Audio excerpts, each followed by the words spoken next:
Hello everyone and welcome to the History of Byzantium, episode 229, John Komnenos, with Dr Maximilian Lau. Today we talk to the man whose research has guided our last few podcasts, Dr Maximilian Lau. Dr Lau is Adjunct Professor of Economic History at Hitotsubashi University in Tokyo, and also a Research Associate in History at St. Benet's Hall, University of Oxford. He's been studying 12th century Byzantine history for many years now, and the fruits of that labour can be found in his forthcoming book, Rebuilding New Rome, The Foreign Policy of John II, Komnenos. The book is written and will be out next year, and Dr. Lau very generously shared it with me in advance. It's been incredibly helpful, in part because of its quality, but also because it follows a format similar to our narrative episodes. It is a chronological account of John's military and political activity, with a discussion of the sources as each incident unfolds. As Dr. Lau explains in the interview, John's reign often gets short shrift in popular Byzantine books because our Roman sources cover him fairly briefly. But there are plenty of other sources to work with, and Dr. Lau has synthesized them to create a new history of John's reign. This book has similarities in style and structure to Anthony Caldelis's book, Streams of Gold, Rivers of Blood, which I also highly recommend. But Dr. Lau's book goes one further and has a superb collection of photos from sites all across the empire. Most of these were taken by Dr. Lau during his travels while researching the book. As we discuss in the interview, many of the forts John captured or built still stand in Turkey today.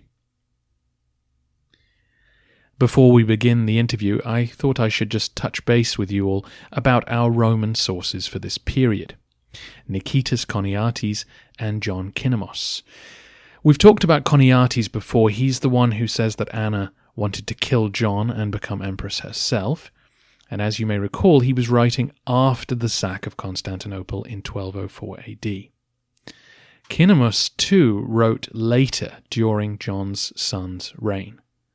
Now, I will be talking more about Komnenos and Choniates when we get into Manuel's story, but several listeners did ask why we don't know more about John the person or his domestic agenda, and the basic answer is that neither of our Roman historians actually witnessed John's reign.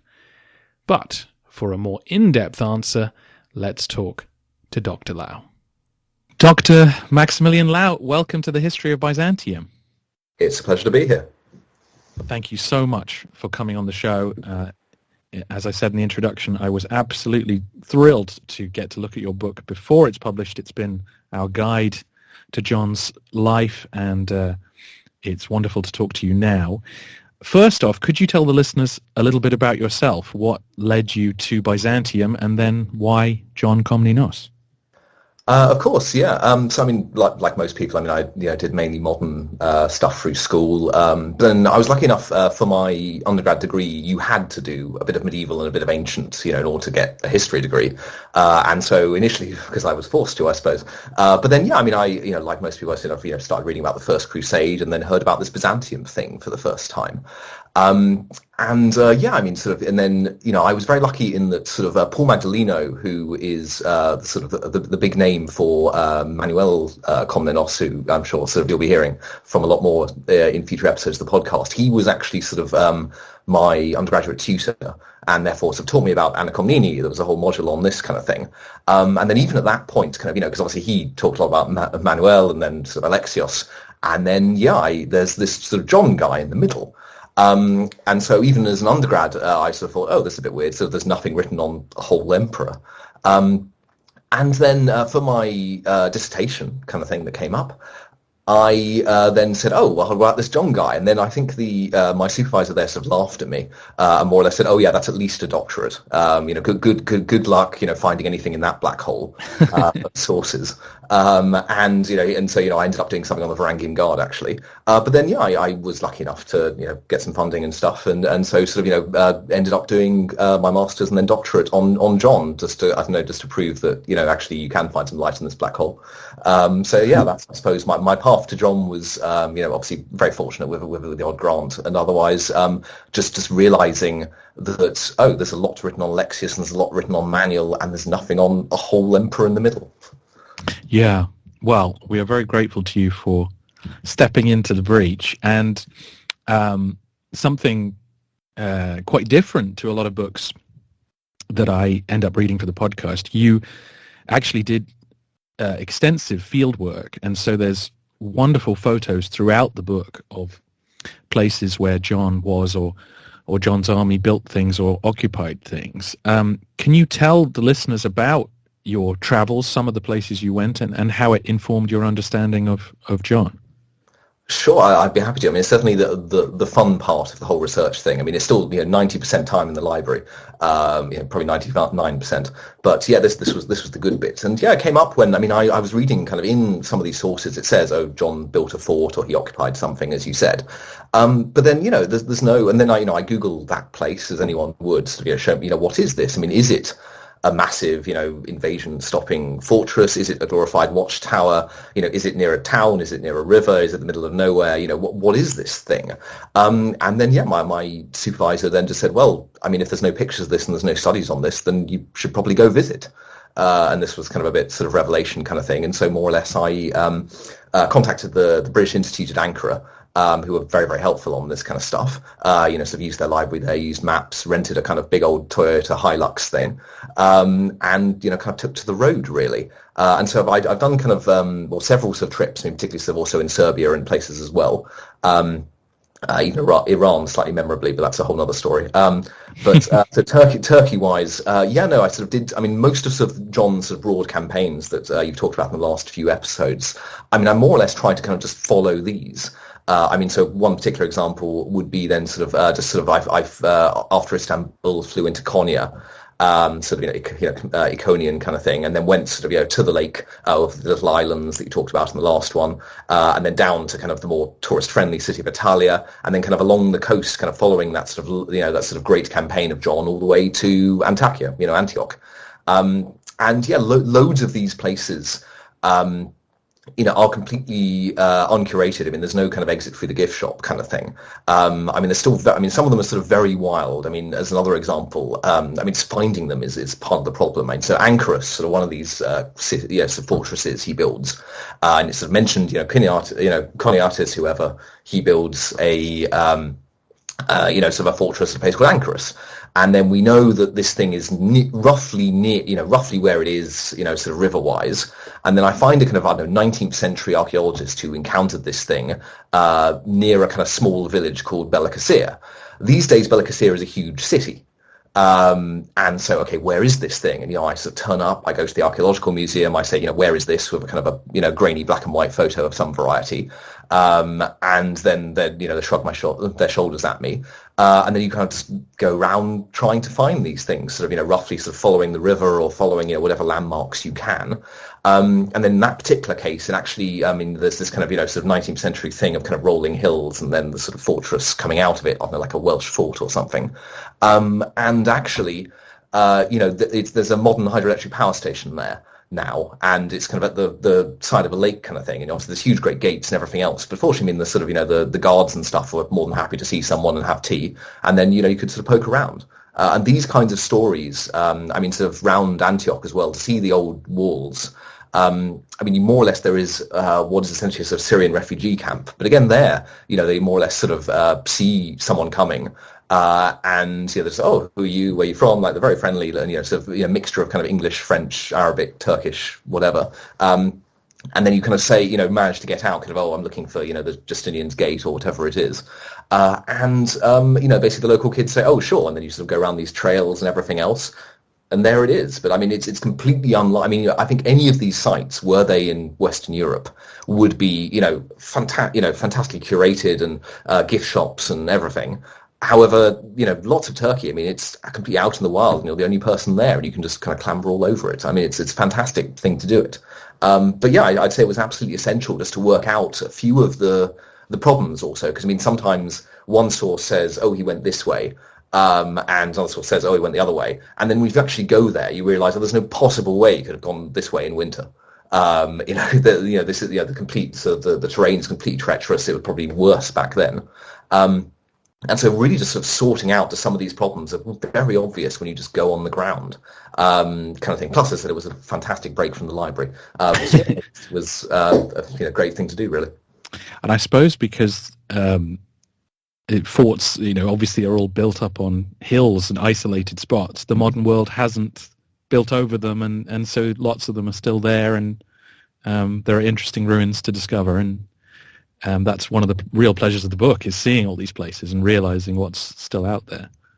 Yeah, absolutely. Yeah, and it's because lots of the sort of the classical cities are down on the plain, back when things were safer and you didn't need forts. And then you get, the medieval thing usually just up on the hill above, and that's the case whether it's Serbia, whether it's Kosovo, whatever. Excellent. Well, as you mentioned, most of your time was inevitably in the library, so we should talk about written sources. Something listeners wondered was why we didn't know more, personal anecdotes about John. And as I've hinted, I will talk to them more about our two main Byzantine sources, who both came along after John's reign, sort of why they're not telling you stories about their memory of him wandering through the capital or whatever. But you had to work hard, I think, to find the non-Byzantine sources and sort of line up the chronologies and work out who was telling the truth and who had a better idea of what John was up to than people back in Constantinople. So could you talk about those non-Byzantine sources and how they helped you piece together the narrative?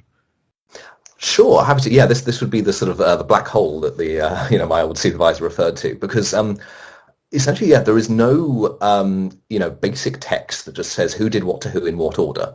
Which, even if it's biased and terrible and faulty, at least gives you a starting point for most reigns. Whereas there is only this sort of, as I said, very short sections from both Komnenos and Choniates, as you said, who both of them actually admit, say, we actually don't know all that much about this guy, and so they more or less forms the kind of prologue of both of these. And so in sort of Choniates' case, John's reign is almost a kind of it's not quite a century before when he's writing, but he's this sort of like great hero from which all of these other emperors decline. So it's kind of, Choniates only has the good stuff, really, and he massively changes the chronology, whenever he fancies it, to put in a battle there, and then sometimes he even says kind of thing, oh, but I didn't mention this, or oh, I'm putting this here for dramatic effect. So Choniates, has those issues, whereas Komnenos, Manuel is his hero.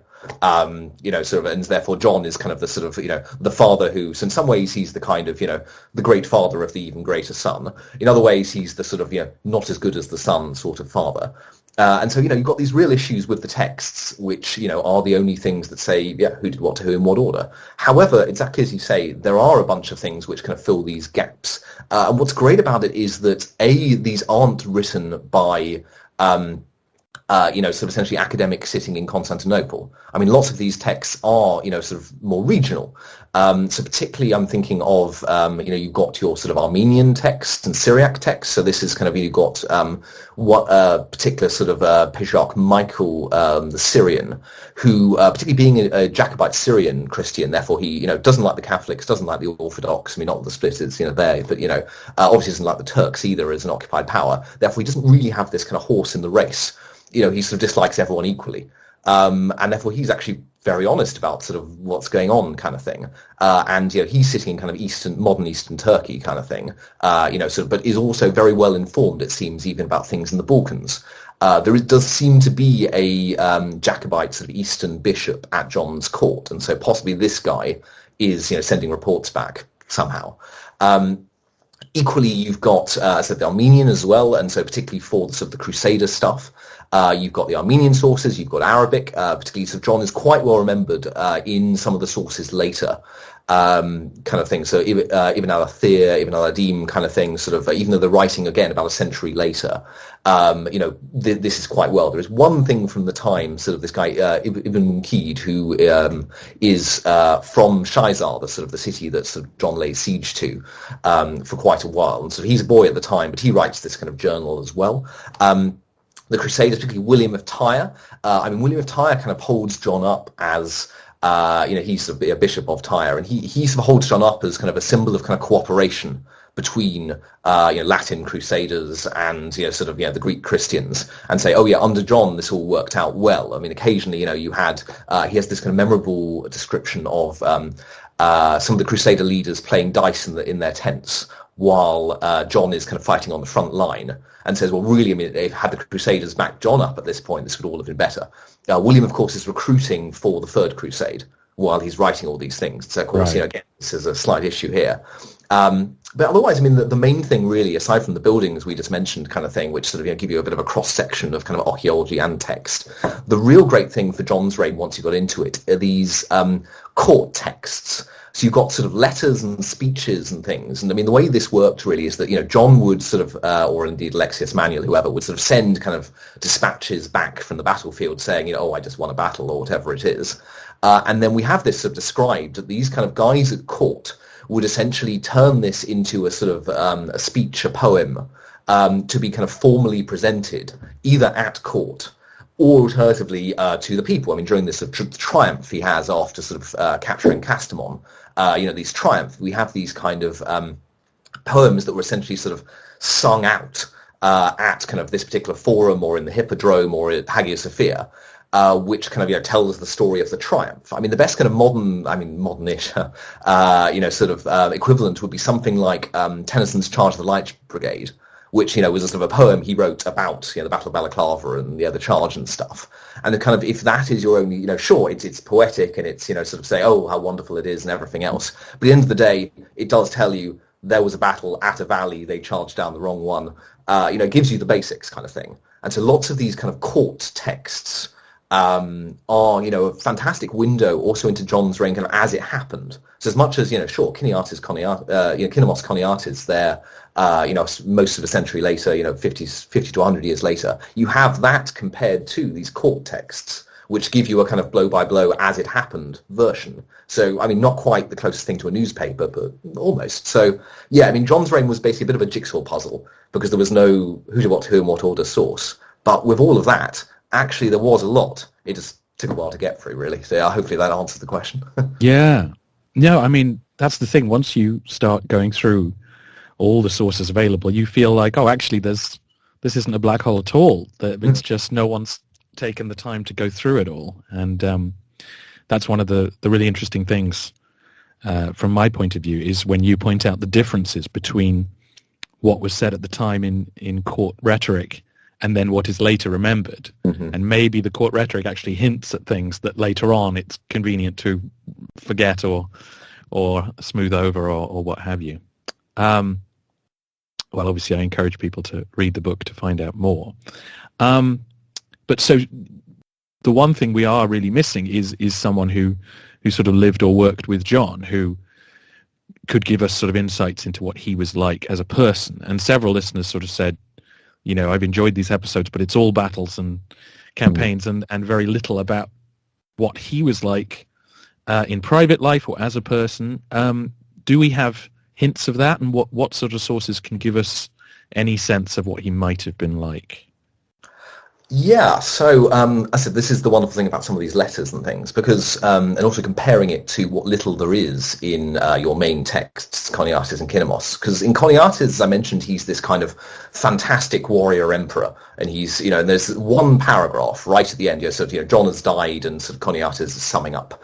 And then he sort of said, gives this image of this kind of, sort of Spartan warrior emperor. He sort of has this brief thing about John discouraging court fashions and hairstyles, and basically imposing a kind of military discipline on the court.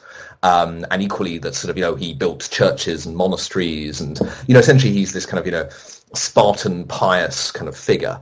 However, also sort of deeply moral. He does mention kind of thing that apparently he abolished the death penalty, which is interesting. There's nowhere, but there's no other mention of this really. But it's quite interesting that Choniates even says this. And so, I mean, this is kind of this one paragraph, and if you read sort of lots of histories, that's kind of what people have to work with. However, you do have, as I said, from these court texts, a few other things.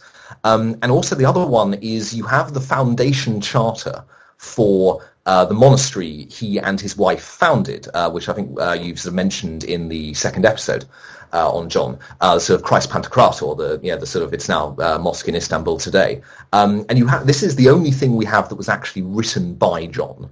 I mean, probably ghostwritten by maybe a monk or something, but even so.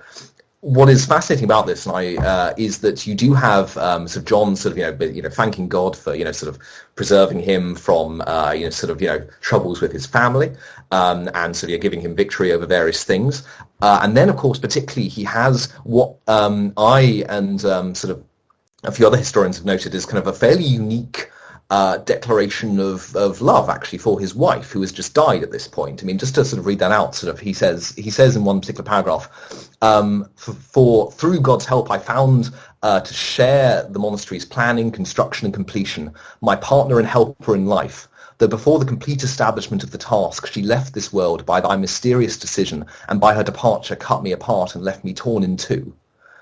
This is an almost unique declaration of love of an emperor for his wife. I mean, I've actually looked around, and I mean, most emperors, of course, have 10 mistresses and all this kind of stuff. And so, I mean, that's very interesting in and of itself. And so, I mean, I think the sort of the family aspect is something that sort of does come out in a bunch of sources.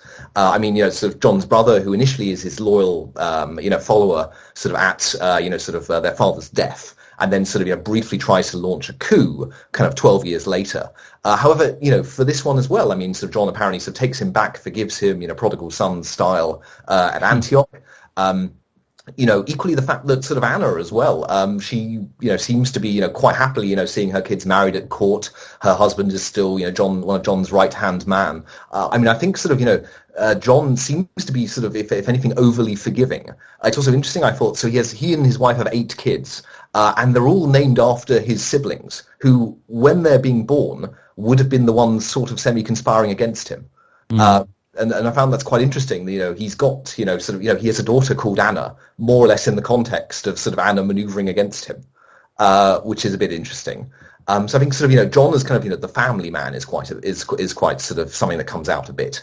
The other one on the sort of the fashion stuff, I mean, there seems to be John sort of military, sure, but I mean, there seems to be some basic heraldry stuff going on with it mentions sort of one of his brothers kind of purple by birth, kind of born in the sort of the purple palace, but blue by rank. So these kinds of sort of phrases, which and in the later periods, 100 years later, you have a very fixed sort of court system of, you're that title, you wear this colour and that crown and everything. And it seems to be John may have been the one possibly who, along with Alexius and Manuel, who sort of started this a bit. And so therefore seeing him as this sort of guy who, imposing kind of, whatever, is maybe a bit too strong. Military, yes, but, military pageantry as well. The other one was just to sort of say, I mean, so, just to think, he's, just this sort of warrior and everything else, is the fact that, of course, he dies early. Had John had a retirement in Constantinople, because most emperors, campaign when they're younger, and then they have a few years in Constantinople where they do other things. Had he lived for those last years, then we might have a very, very different image, because he patronizes a revision of canon law, equally of civil law. And so, I mean, I wonder whether there would be this image of kind of, John the lawmaker, Justinian style, had he had a few years in Constantinople to, do this. So kind of, whether that would be sort of something that, because he seems to be very, very, very into this sort of legal stuff. Likewise, there is this, just to give you sort of, a completely other perspective, from one of these court poets, we have a few texts that are addressed to John that are essentially parodies, satires, and to be honest, kind of a bit sort of bawdy kind of thing. I mean, well, this is kind of soldier's humour, or what exactly? So particularly this court poet called Theodore Prodromos who's forever also asking for money because John's always away rather than paying him for poems. He has one particular anecdote, and this is kind of addressed to John, and it seems to be probably to have been the sort of thing that had been presented after dinner or something. And then it has essentially the story of this kind of beleaguered husband who then basically goes out and gets drunk, and then he comes back and his wife and kids won't let him in, and then he's sort of trying to sort of force his way in with this sort of broom handle through the door, and then sort of basically the sort of the punchline at the end is sort of the wife just saying, you know what, this reminds me of our wedding night. So, and this is addressed to John, presented to John. So obviously, he can't really be this sort of Spartan guy with no humor, really, kind of thing. I don't know if you want to edit that out later. No, that's great.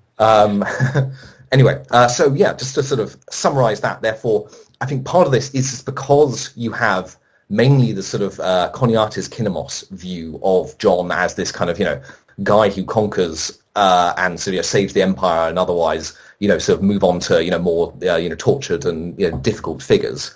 Therefore, you have this image. Whereas actually, had A, John lived a bit longer, and B, had a better biographer at the time, then you would have had quite a few different things. Yeah. I should have asked this listener where they heard this, but they said, I've heard John is the Byzantine Marcus Aurelius. Oh, yeah. Okay, so is that, and I wondered if that had come from what you were talking about, the reforms and thing, that he was putting into place. Yeah, a well-read listener, definitely. So this is the exact line which Gibbon uses. Sort of the great, what sort of 18th century historian of the decline and fall of the Roman Empire. And obviously, Gibbon usually hates everything Byzantine. Sort of classical Rome, good; Byzantine, bad. Is basically a sum up of most of Gibbon's work, if you'd like, kind of thing, a dramatic summary. However, John is one of his few heroes. I mean, he has this line that sort of. Marcus Aurelius would not have disdained his successor of a millennium later, or something like that. I think is his exact line, which interestingly is kind of directly almost from Choniates, as Gibbon seems to only use kind of these sort of slightly imperfect major texts. And so Gibbon basically has who has just written this huge history of Rome from the beginning. He decides, John sounds quite similar, and this has had a bit of a staying power kind of thing all the way through. So. It's interesting sort of why he makes that, because obviously Marcus Aurelius is particularly, known as sort of the philosopher emperor, all of these things. And, aside from this one monastic charter, we have nothing from, sort of written by John himself. So it's interesting that sort of that line is, so, whether this is some sort of little accidental hint of, the John we could have known had he lived a bit longer, whether it's sort of its legal codes, whether anything like that.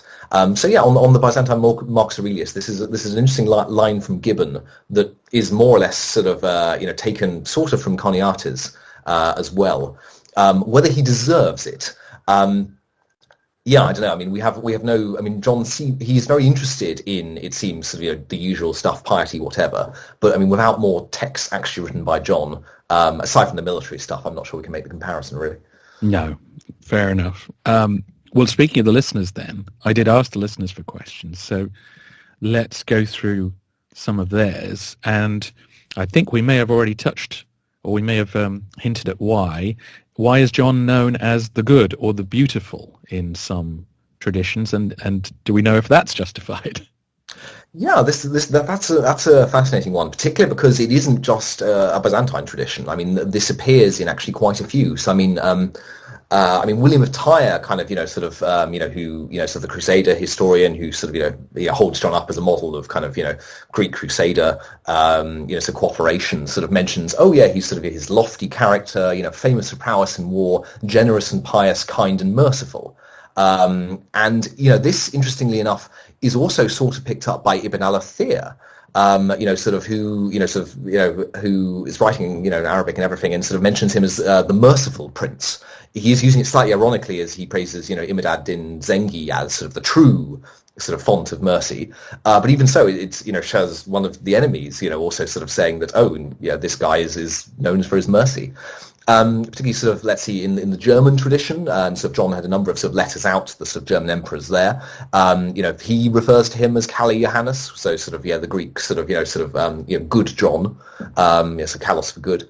Equally, the one of the sort of Balkan sources also sort of has, and also sort of in from Naples, also sort of use this sort of, sort of good John. Ibn al-Adim also uses Kalyani, which is probably Kali Johannes, moving through. So, I mean, and the only one we have from the time is we have the abbot of the church at Marseille sends a letter and a sort of a relic of sort of St. Victor, which is the church at Marseille kind of thing, to the emperor as a gift. And he addresses him as Kali Johannes as well. So, I mean, this is something that's used quite a lot, even during his lifetime. So, I mean, whether he has earned this particularly through some, maybe Komnenos is right and he really did, abolish the death penalty or something like that. But it is fascinating and that he's earned this. I mean, the main sort of thing that people usually point to is the monastery he and his wife founded. As much as, sure, it's a monastery, it also had what is arguably the first kind of modern-style hospital. I mean, that's a very sort of tendentious claim. There's various Arabic hospitals, etc., that have, similarly in Italy. But, I mean, this has dedicated wards for dedicated diseases. It has a staff-to-patient ratio that's probably better than most hospitals these days. Fascinatingly, it also has women's doctors for women's issues, which is very more or less unique for particularly the 12th century. And there's a big sort of teaching aspect. There must be doctors who teach other doctors to go forth to other places. And also it has an attached kind of retirement home, leper colony on a different island. This is a huge philanthropic thing. It also specifically says the doctors must not leave to treat private patients for money. They have to be there for whoever shows up. And so it's specifically for the poor. There's luckily another, actually, the monasteries in Constantinople is probably more aimed at sort of the rich, actually, funnily enough. So where Alexius is dying, kind of thing, sort of around there. So therefore this sort of philanthropic project that he and his wife do is likely sort of one of the major things he sort of earns this for. And so between that, we only have sort of a very few sort of legal codes, but most of those are kind of relatively kind of, progressive, which sort of say things like sort of, he particularly makes sure in the case of divorce that the kids of the marriage and indeed kids of the adultery, if there is any, both get some money. There's a few of these kinds of things which are quite interesting and sort of, there is injustice. I think John in some ways has a kind of, I would like to be a good ruler thing going on. He doesn't always succeed, but he, definitely is like, okay, what would a good ruler do? And then he tries to do it, which is, actually sort of relatively interesting on this stuff. So yeah, I mean, I'd say if anybody does earn this kind of, John the good John thing, it's probably him.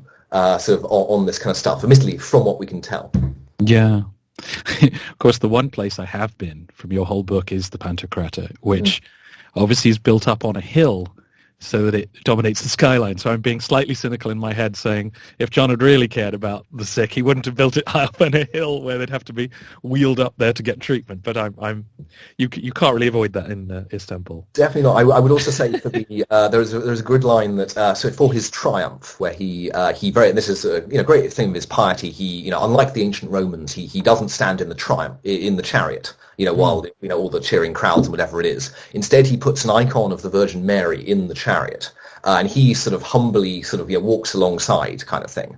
And admittedly, there's a great line. I think it's from one of these sort of general books on triumph that says, yes, so humbly walking alongside this golden chariot with a golden icon.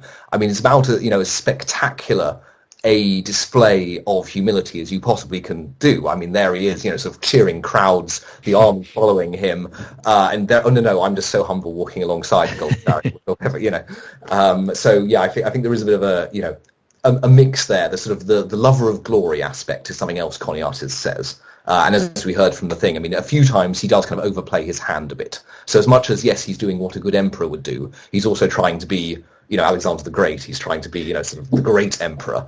And he doesn't always pull it off, of course.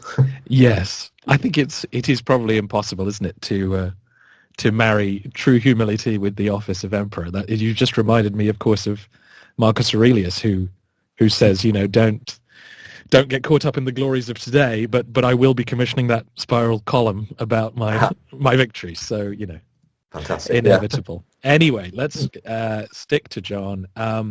Another listener asked about Anna Komnene.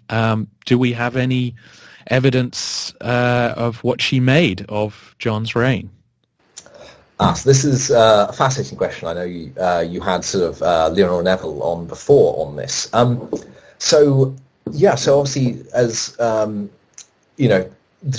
is never mentioned directly in the Alexiad. And this, sort of has usually been taken as sort of the first sign of sort of, Anna, sort of never, always hated her brother and all this kind of stuff. And I think sort of the work Leonora Neville has done has been overdue when it comes to sort of rehabilitating the image of Anna as not actually this sort of bitter old woman who sort of hated her brother and nephew and everything else. Because it's, as I mentioned earlier, sort of Anna, seems to be quite happily at court, sort of for most of the life. And, her husband, Nicephorus Bryennius, is quite happily, John Caesar, one of his second-in commands, goes with him to Antioch the first time. They're very much kind of in the thick of it there. So, I mean, they can't have hated each other that much if they're quite happily going through. I think sort of, really it all depends what you think of this inverted commas coup, which is sort of, this elephant in the room here. Because, Komnenos is very explicit when it comes to Anna conspired against him, tried to have him killed, the whole, and you wonder, of course, how do you come back from that? And my answer to this is that actually sort of if you rely a little bit more on actually what Zonaras has to say on this. So Zonaras is a high-ranking imperial secretary under Alexius. And then at some time after that, so during John's reign, he retires and becomes a monk, and then writes a history and indeed also a legal commentary and quite a few other things. He's quite prolific, which has led some people to suggest that maybe he sort of left under a cloud and actually was quite young when he became a monk. Zonaras says clearly in the years before Alexius died that there was a moment when he was very ill, and he gave power to his wife to kind of look after while he was very ill, and then his wife empowered Nicephorus Bryennius and Anna. So therefore, in some ways, it's Nicephorus Bryennius who is sort of, it looks like he's about to take over, who is, said the Caesar, and therefore, in some ways, the junior emperor, the sort of second in command anyway. And John, of course, is in his early 20s at this point. Now, Zonaras says very plainly that sort of this is unacceptable to John. He wasn't, even though he'd been crowned co-emperor as a child, that this was absolutely unacceptable. He's about to, have, he's got children of his own. He's got, sort of a 3-year-old or something at that point, and therefore he wasn't going to be, excluded from power for being too young. And then apparently John approaches various senators, so sort of nobles, other family members. This is where his brother Isaac first kind of backs him, it seems. And there's this kind of manoeuvring. This is in about 1114 kind of thing. If Alexius died at that point.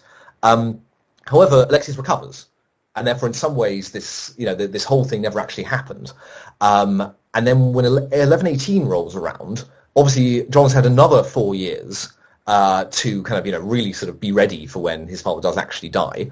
And equally, he seems to have basically got everything on side at that point. I mean, he's very much got the support of the army. He's been leading his own campaign in Serbia kind of thing. He, has really sort of got everything sorted by that point. And what we have from Zonaras in particular is that, initially this sort of image of, John misses his own Alexius' funeral, in order to kind of take control of the palace, which of course has the treasury and has all these sort of bits and pieces, to sort of really make sure you're firmly in command of the state. And at that point, it seems to be that what's mentioned is that they're not trying to actually have him killed. His mother, his sister, all the rest of it, they're not trying to actually have him murdered. What they're trying to do is essentially share power.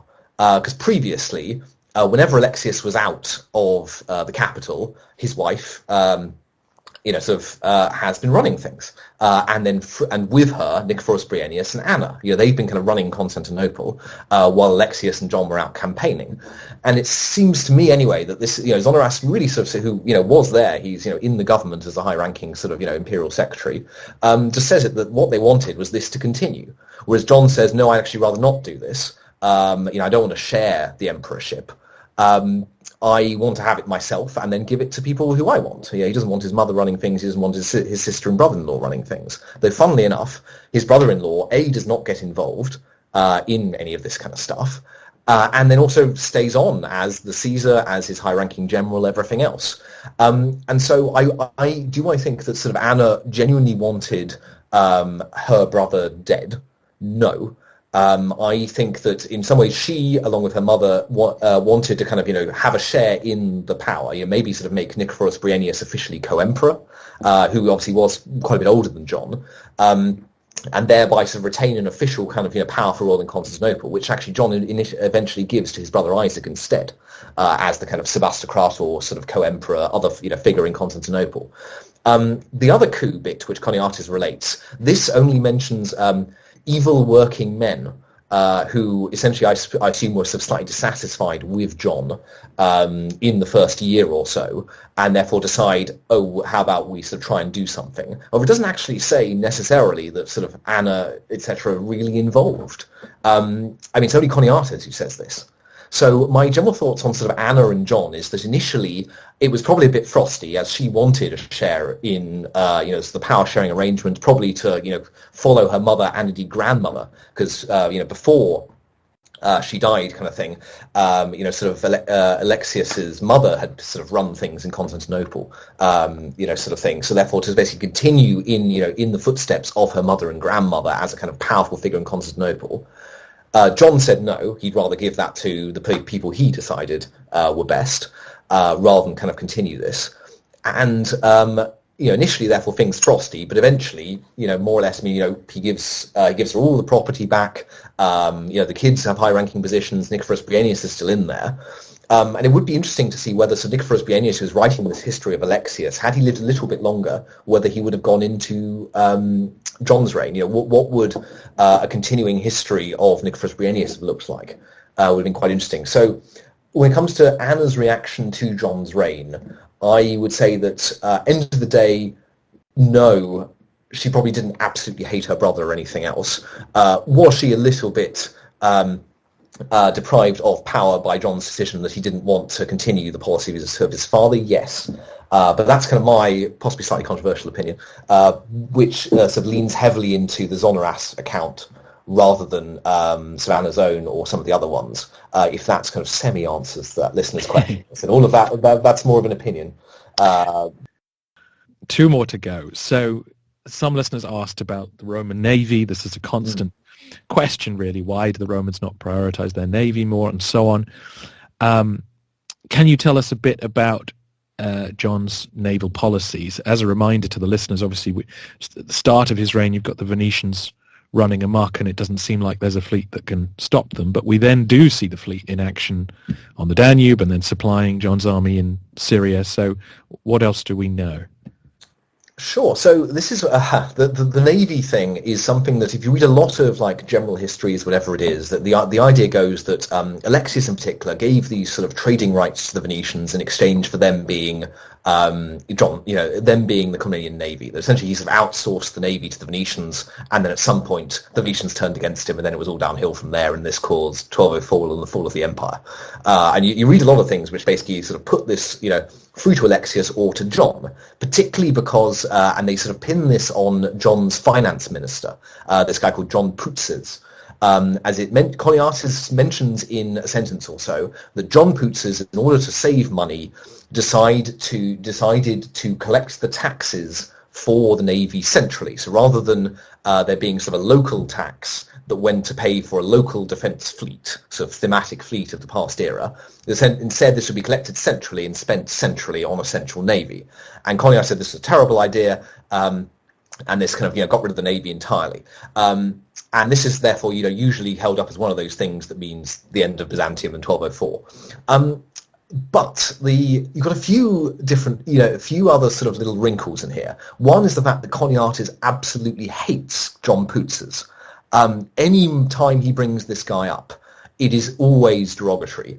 He talks about him, so trying to cheat market sellers and so all of these little anecdotes about John Putzes, so he talks, bad things about his wife as well, and saying she's a sort of, a member of a decayed aristocratic family. Anything Choniates says about Putzes is very coloured for some reason. Kind of thing. He sort of comes to a sticky end in Manuel's reign out having amassed too much power, it seems, and therefore is sort of remembered badly. And the other thing was that sort of during this Venetian conflict, the local thematic fleets are still there. I mean, so that this reform actually happens after this. And so, the situation gets a little bit more complicated. And looking into it, it seems that even under Alexius and before, you have lots of criticism, even in sort of Komnenos and things. You have criticism of the local naval leaders basically just taking all the money and not spending it on local fleet at all. Essentially, this local tax had been a big issue for a while. Because I think you read these sources and you have this idea that the thematic fleets were kind of plucky kind of, local men, sort of, fishermen most of the time, and then occasionally sort of, heroically standing up for Byzantium kind of thing, so defending Rome kind of thing, and then, really they just want to get back to their families, and this is kind of, a bit like the old thematic armies. Whereas actually, sort of reading the things, there is huge criticism about these guys being completely unprofessional, and all of the money not actually being spent on them anyway. And I think the real change happens with, as I said, this Venetian fleet that goes over to help the Crusaders in the Levant, and then comes back. And this is a major naval force, which is actually not something that Byzantium has had to deal with for quite a few hundred years. I mean, essentially, when Byzantium is fighting a few pirates, or the odd sort of Fatimid raiding party, it doesn't really, localized defense fleets make sense. This is ideal, actually, to have a sort of decentralized thing in order to kind of deal with these sort of raids, deal with pirates, that kind of thing. But they're not dealing with that anymore. They're dealing with a major centralized naval force going out to the east, particularly the Venetians, but then also sort of, other powers from the west starting to come over. And therefore, little localized defense fleets is going to do absolutely nothing against a major centralized fleet. Equally, I mean, I'll take the modern example. I mean, name one country in the world today that has a decentralized naval forces. I mean, generally, I mean, I'd say sort of the reform comes in because they think, okay, look, we have these large fleets that go over as one fleet out to the east now to deal with. Therefore, we need a large centralized fleet in order to deal with that. And therefore, that's what they do, kind of thing. And equally, that gets rid of the problem of the whole localized thing. The accounts of, sort of piracy and all this sort of stuff, that all comes from right at the end of the century. The idea that sort of, there's all of these raids and the Norman raid and all of these kinds of things, that all comes up much later. And so during John's reign, and indeed for Manuel, actually everything's sort of doing pretty well after this reform. As we said, sort of, he uses it extensively on the Danube. My general theory is that sort of actually lots of John's campaigns, he's entirely being supplied by sea. Because I mean, particularly sort of when his son dies, they go back by sea immediately. And sort of that's how he's able to cut through Cilicia and through to Antioch so quickly, is that he's being resupplied by the navy. The whole time. And of course, Manuel, I mean, he launches invasions of Egypt and all this kind of, you don't do that with no navy. And so the idea that sort of this finance reform got rid of the Byzantine navy is basically just definitely not true, because you have all these massive invasions, and I mean, John uses the navy a lot. And that, so my general thing is that sort of the navy declines along with a lot of other things when the Angeloi come in later. And actually, so during John's reign, you have this sort of centralization in order to face the changed threat of the fact that there are these sort of large centralized navies coming in rather than small raiding parties and everything else, if that roughly sums it up. Yeah. Well, and it sort of directly leads us to 1204 and large navies coming to Constantinople. We're into the realm of theory now, because obviously lots of listeners wanted to know, 1204 hangs over John. It's no spoiler alert to say that you think John is a good emperor, that the book makes a case for him being a good emperor. Do you get the sense that something like the Fourth Crusade was inevitable even at the end of John's reign, or had the emperors coming after him been as good as he was, could that have been managed or avoided? Counterfactual is always fun, of course. But so had John actually imposed some sort of settlement on Antioch, this would have at the very least probably averted the Second Crusade. Because, I mean, had essentially there been either sort of John actually took over both Antioch and maybe even Edessa too, with kind of maybe not sort of fully, but let's say the sort of the Crusader princes there as his sort of clients or even sort of vassals in the Western sense.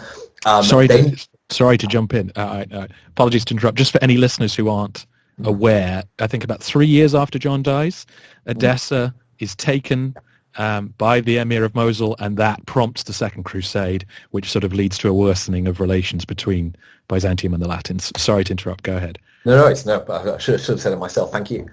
Yes, I mean, had John, either successfully managed to bring that into the Aegis or just lived a bit longer, the Second Crusade would have been averted.